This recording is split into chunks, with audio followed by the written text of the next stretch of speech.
लीजिए सुनिए। देवकीनंदन खत्री के लिखे उपन्यास चंद्रकांता के दूसरे भाग का 20वां बयान मेरी यानी समीर गोस्वामी की आवाज में। चपला तहखाने में उतरी। नीचे एक लंबी चौड़ी कोठरी नजर आई जिसमें चौखट के सिवा किवाड़ के पल्ले नहीं थे। पहले चपला ने उसे खूब गौर करके देखा, फिर अंदर गई। दरवाजे के भीतर पैर रखते ही ऊपर वाली चौखट के बीचों बीच से लोहे का एक तख्ता बड़े जोर के साथ गिर पड़ा।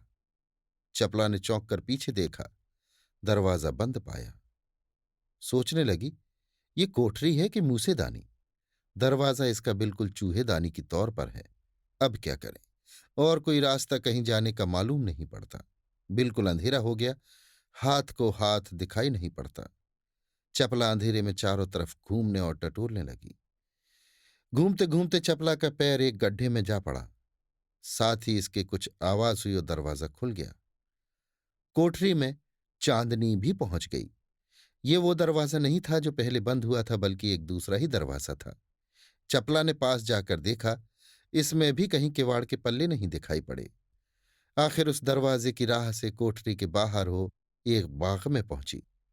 देखा कि छोटे छोटे फूलों के पेड़ों में रंग बिरंगे फूल खिले हुए हैं।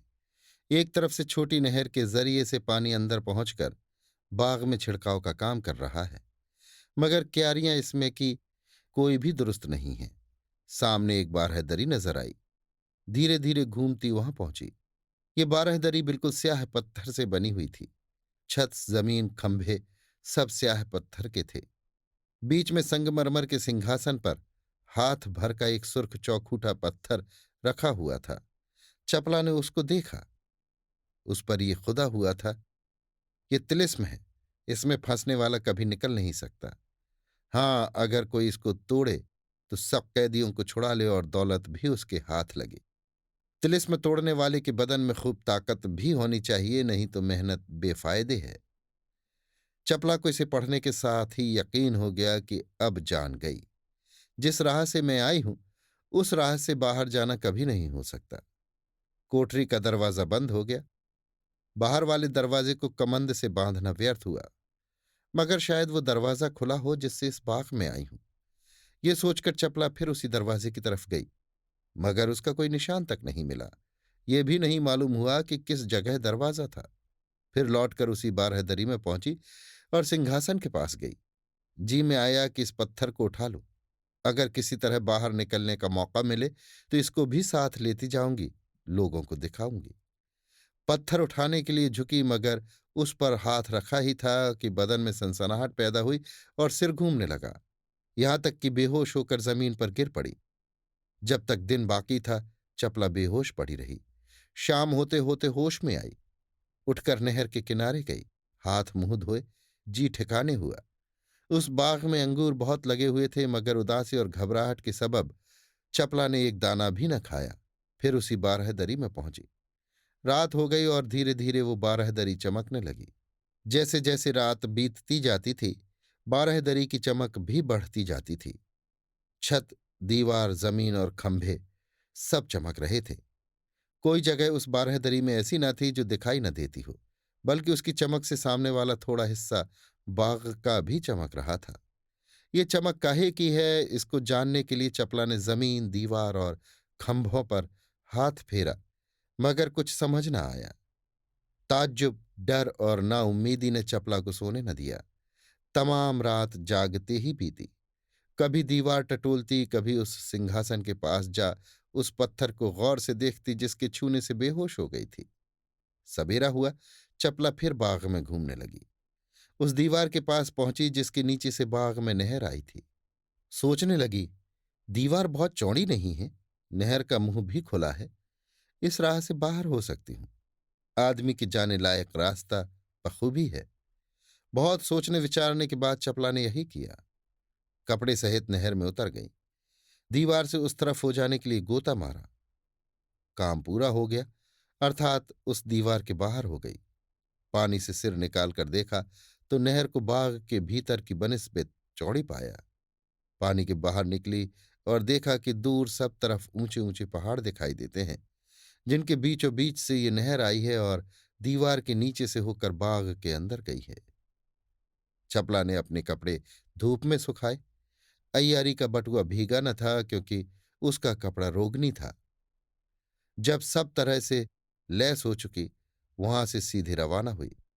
दोनों तरफ ऊंचे ऊंचे पहाड़, बीच में नाला, किनारे पारिजात के पेड़ लगे हुए। पहाड़ के ऊपर किसी तरफ चढ़ने की जगह नहीं। अगर चढ़े भी तो थोड़ी दूर ऊपर जाने के बाद फिर उतरना पड़े। चपला नाले के किनारे रवाना हुई। दोपहर दिन चढ़े तक लगभग 3 कोस चली गई।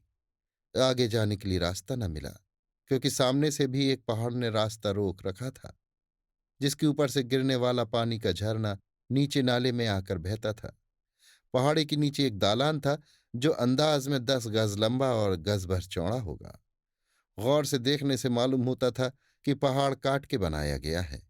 इसके बीचों बीच पत्थर का एक अजदहा था, जिसका मुंह खुला हुआ था और आदमी उसके पेट में बखूबी जा सकता था। सामने एक लंबा चौड़ा संगमरमर का साफ चिकना पत्थर भी जमीन पर जमाया हुआ था। अजदहे को देखने के लिए चपला उसके पास गई। संगमरमर के पत्थर पर पैर रखा ही था कि धीरे धीरे अजदहे ने दम खींचना शुरू किया, और कुछ ही देर बाद यहां तक खींचा कि चपला का पैर न जम सका। वो खिंचकर उसके पेट में चली गई, साथ ही बेहोश भी हो गई। जब चपला होश में आई, उसने अपने को एक कोठरी में पाया जो बहुत तंग, सिर्फ 10-12 आदमियों के बैठने लायक होगी। कोठरी के बगल में ऊपर जाने के लिए सीढ़ियां बनी हुई थी। चपला थोड़ी देर तक अचंभे में भरी हुई बैठी रही। तरह तरह के ख्याल उसके जी में पैदा होने लगे। अक्ल चकरा गई कि ये क्या मामला है। आखिर चपला ने अपने को संभाला और सीढ़ी के रास्ते छत पर चढ़ गई। जाते ही सीढ़ी का दरवाजा बंद हो गया।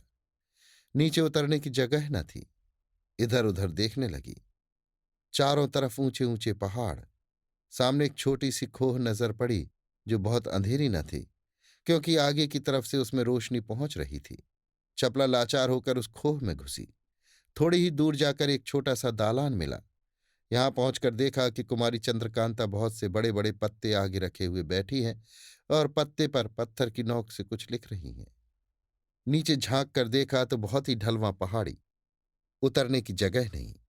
उसके नीचे कुंवर बीरेंद्र सिंह और ज्योतिषी जी खड़े ऊपर की तरफ देख रहे हैं। कुमारी चंद्रकांता के कानों में चपला के पैर की आहट पहुंची। फिर के देखा, पहचानते ही उठ खड़ी हुई और बोली, वाह सखी, खूब पहुंची। देख, सब कोई नीचे खड़े हैं। ऐसी कोई तरकीब नजर नहीं आती कि मैं उन तक पहुंचूं। उन लोगों की आवाज मेरे कान तक पहुंचती है, मगर मेरी आवाज कोई नहीं सुनता। तेज सिंह ने पूछा है कि तुम किस राह से यहां आई हो। उसी का जवाब इस पत्ते पर लिख रही हूं। इसे नीचे फेंकूंगी। चपला ने पहले खूब ध्यान करके चारों तरफ देखा। नीचे उतरने की कोई तरकीब नजर न आई। तब बोली, कोई जरूरत पत्ते पर लिखने की नहीं है। मैं पुकार के कहे देती हूं। मेरी आवाज वे लोग बखूबी सुनेंगे। पहले ये बताओ, तुमको बगला निगल गया था या किसी दूसरी राह से आई हो?